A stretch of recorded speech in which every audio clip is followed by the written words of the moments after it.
आज आपण ऐकणार आहोत एक घुबडाची कहाणी स्टोरी आणि एक खारुताई आणि घुबडाची आपल्याला गोष्ट ऐकायची आहे। एक खूप छान छोटूसं क्यूट खूप नॉटी असं एक होतं खारुताई। ती खूप छान जंगलात राहत होती।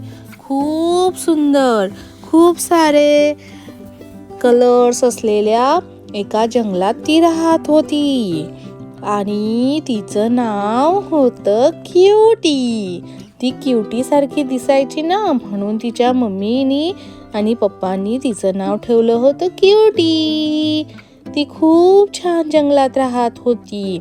तिथे खूप सारे अन्य प्राणी पण राहत असे आणि त्या जंगलामध्ये ती आपल्या मम्मी, डॅडी, काका, काकू, बहीण, भाऊ अशा सर्वांसोबत तिच्या परिवारासोबत ती राहत असे।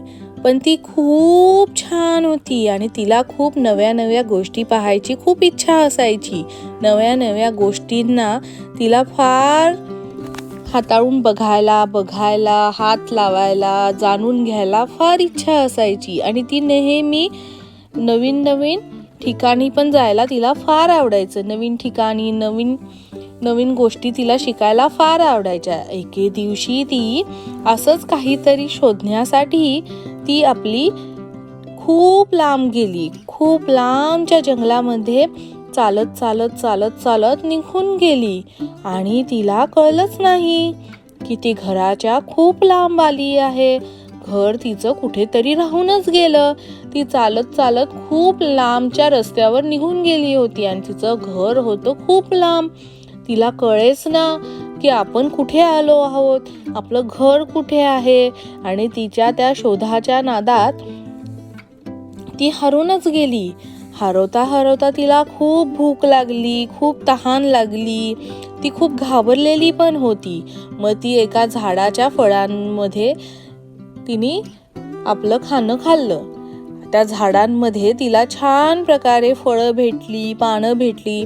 तिने त्याचा छान आस्वाद घेतला।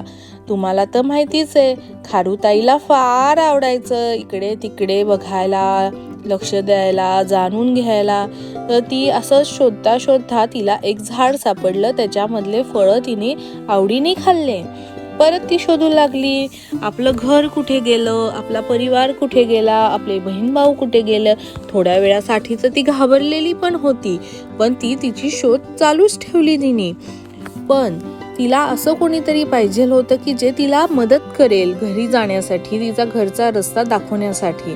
म्हणून ती शोधत राहिली कोणीतरी तिला मदत करेल का म्हणून। असंच ती बघत खात पीत त्या जंगलामध्ये ती फिरू लागली। पण थोड्या वेळाने ती खरोखर घाबरायला लागली, रडायला लागली। कुठे गेलं माझं घर, कुठे गेले माझे सर्व मित्र परिवार, माझे फ्रेंड्स, भाऊ बहीण, मम्मी डॅडी कुठे गेले असं ती शोधत राहिली। कोणीतरी हेल्प करते का असं ती आता आरडाओरडा करायला लागली। कोणीतरी तिला दिसतंय का ती बघायला लागली। कोणीतरी तिला हेल्प करेल असं तिला खूप वाटू लागलं। तिला कोणाची तरी मदतीची फार गरज होती। पण ती शोधत राहिली कोणी तिला दिसतंय का। त्या घोर जंगलामध्ये फार कलरफुल जंगल होतं ते। फार फळं, झाडं, फुलं, पानं, पक्षी असे सर्वजण तिच्या बरोबरीने होती। तिला परत भूक लागली म्हणून ती परत त्या झाडावर चढून आणि काय फळं खायला लागली। तिच्यासोबत ते पक्षी पण तिच्यासोबत फार छान राहत होती, कारण की ती एकटीच होती आणि घाबरलेली पण होती। त्या पक्ष्यांनी तिला बघितले होते की ती घाबरलीये, तिला आपल्या मदतीची गरज आहे, म्हणून ते पक्षी तिच्या आजूबाजूलाच फिरत होते। आता ती बिचारी फार भुकेली झाली होती, तहानलेली होती, वैतागलेली होती, पण तिने आपलं शोध कार्य सोडून दिलं नाही। तिने आपल्या घराचा पत्ता शोधत राहिली, पण तिला कोणी सापडेच ना। आता तर अंधार पण व्हायला लागला होता पण तिला कोणीही सापडेना. परत ती ओरडायला लागली, मला मदत करा, माझं घर सापडत नाहीये मला. असं करता करता करता करता त्या जंगलात ती फिरत राहिली. त्या पक्ष्यांनी तिला साथ खूप छान दिली होती. ते तिचे फ्रेंड्स झाले होते, मित्र झाले होते. ते पक्षी तिच्या अवतीभोवतीच फिरत होते. आता रात्र व्हायला लागली होती, पण तिने काय तिचा हट्ट सोडला नाही. ती तिच्या घराच्या वाटेला शोधतच राहिली की कोणीतरी तिला मदत करेल, हेल्प करेल. पण तिला अजूनही कोणी सापडले नव्हते. ते पक्षी तिच्या सोबतच असायचे, पण तिला आता वाटायला लागले होते आपण घरी जाऊ की नाही, आपल्याला घर सापडेल की नाही, या चिंतेत ती आता रडायला लागली होती. पण ती शोधत होती, पण तिला कोणीही त्या जंगलामध्ये सापडत नव्हतं. असंच ती चालता चालता तिला एकदा एक घुबड सापडलं. अरे बापरे, घुबड सापडलं तिला. आणि ते फार हुशार होतं. ते म्हणालं, मी तुला हेल्प करतो, मी तुला मदत करतो. तू कुठनं आली आहेस, कोणत्या दिशेने आली आहेस, किती लांब आली आहे, किती वेळ झाला तू घरापासून निघाली आहे. असे त्याने तिला खूप सारे प्रश्न विचारले. तेव्हा तिने खूप शांततेने, खारुताईने खूप शांतपणे त्या प्रश्नांची उत्तरं दिली. त्या घुबडाने लक्षात आणले की तिचं घर कोणत्या दिशेला असेल आणि किती लांब असेल.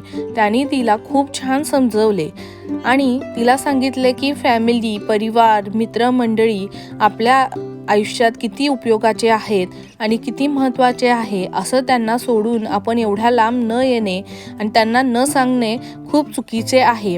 त्यांनी तिला मार्गदर्शन केले, त्यांनी तिला समजवले आणि मित्रपरिवाराचे महत्त्व काय आहे हे पटवून दिले आणि परत असे न करणे हेही तिला सांगितले. आणि तू ह्या परिस्थितीत अशाचमुळे आली की जेणेकरून तू फसली आहेस आता, की तुला घर माहिती नाहीये, म्हणून तुला न सांगण्याचे हे परिणाम आहेत. तू सर्वांना सांगून जर का घराबाहेर पडली असती तर त्यांनी तुला शोधलं असतं आणि तू ह्या परिस्थितीत आली नसती, एवढी रडकुंडी, एवढी त्रासलेली नसतीस, तू एन्जॉय करत असती. म्हणून तू परिवाराला न सांगता आल्याचे हे परिणाम आहेत, असे त्याने तिला पटवून दिले. तू त्यांना सांगून यायला पाहिजे होते, तू त्यांना सांगायला पाहिजे होते की तू कुठे चालली आहेस, काय करतीयेस, हे सर्व तू त्यांना सांगितले असते तर आज तू खूप आनंदात असती आणि हे सर्व तू एन्जॉय करू शकली असती. अशा प्रकारे त्या घुबडाने तिला मदत केली आणि तिला घरी आणून सोडले. आता बघा, खारुताई आपल्या परिवाराला मिळते. आई, पप्पा, बहीण, भाऊ, मित्र, काका, काकू ह्या सर्वांना ती भेटली आणि ती खूप खुश झाली. म्हणूनच आपण आपल्या परिवाराच्या अगेन्स्ट जाऊ नये, लांब राहू नये आणि त्यांना सर्व आपलं सांगावं, म्हणजे आपण कुठल्याही अडचणीत सापडत नाही. अशा प्रकारे ती खूप आनंदाने आपल्या घरात परतली आणि खूप छान हसत खेळत आपलं पुढचं आयुष्य तिने घालवलं. म्हणूनच आपण आपल्या परिवारासोबतच राहावं आणि त्यांच्यासोबतच छान एन्जॉय करावा आणि त्यांना न सांगता काहीही करू नये. ह्या स्टोरीचे हे आहे महत्त्व. तुम्हाला आवडली असेल स्टोरी तर प्लीज लाईक, शेअर, सबस्क्राईब करा आणि माझ्या चॅनलला सबस्क्राईब करा. अशा स्टोऱ्या आपण आणत राहूया आणि तुम्ही बघत राहा. Thank you for watching. Subscribe my channel.